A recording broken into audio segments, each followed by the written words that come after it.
The laughter echoed through the small-town diner. Look at him acting like he belongs here. Someone whispered. A black father sat quietly, his little girl clutching his arm, her wide eyes filled with confusion. Daddy, why are they looking at us? She asked softly. He forced a smile. Because they don't know better, baby. But that day, something far worse than stares was waiting outside those glass doors. By the time the truth came out, every person who mocked them would wish they'd stayed silent. Because what happened next would break their hearts. Before we go on, where are you watching from and what time is it right now? Drop it in the comments. I love seeing how far these stories travel. Marcus Thompson had never asked for much out of life. Just peace, a roof over his daughter's head, and enough money to keep her smiling. Every morning, before the sun rose, he'd pack lunches, braid little Amara's hair and whisper, "You're my reason, baby girl."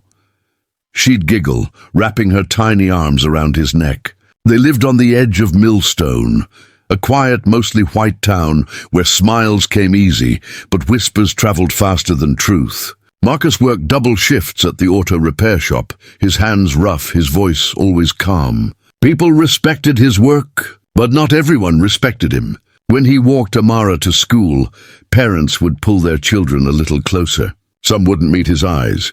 Others would smile, tight, polite smiles that never reached their hearts. Marcus pretended not to notice. "Daddy, why do they always look at us like that?" Amara asked one morning, her voice small. He sighed. "Because sometimes, sweetheart, people judge what they don't understand." She nodded, not fully getting it, and skipped ahead, her pink backpack bouncing. To her, it was just another school day. To Marcus, it was another reminder that no matter how hard he worked, he'd always be seen as different.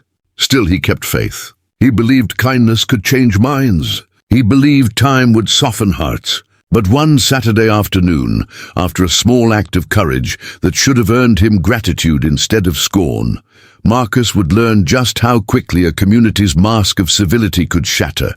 Because in Millstone, all it took was one misunderstanding to turn quiet judgment into open hatred.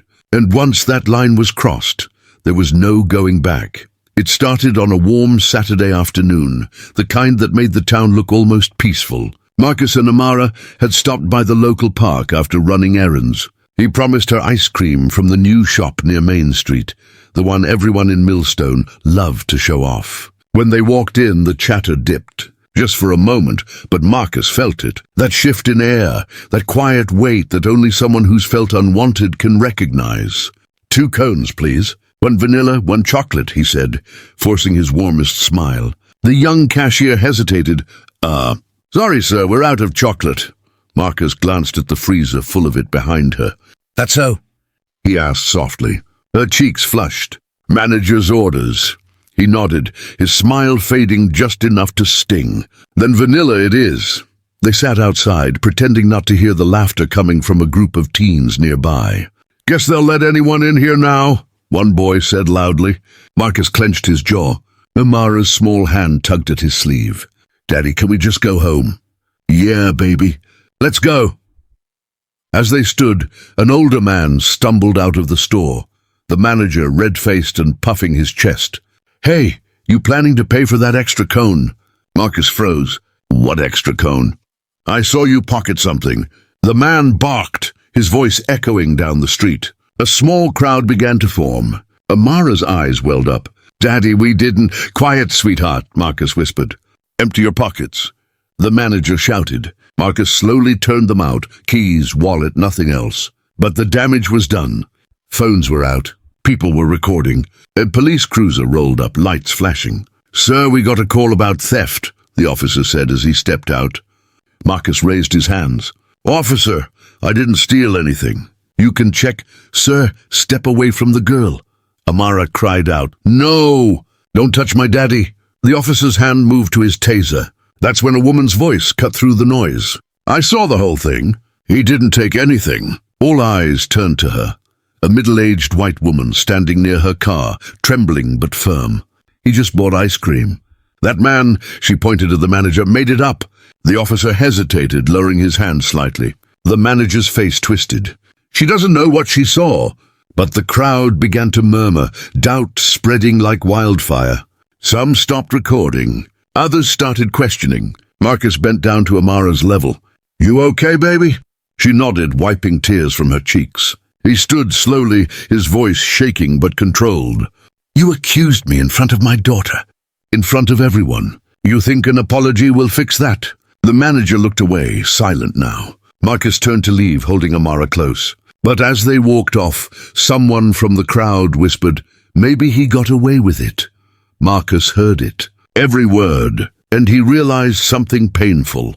No matter what proof he offered, some people would still see only what they wanted to see. Later that night, a video of the confrontation went viral, titled "Man Caught Stealing Ice Cream, Caught in the Act," edited, twisted, without the woman's defense. By morning, Marcus's face was everywhere, on social media, in group chats, in hateful comments. And before the truth could fight back, the lie had already won. But then a single message would appear online, one that would change everything. By Monday morning, the video had exploded. Over 500,000 views. Strangers calling him a thief, a liar, a bad example for his kid.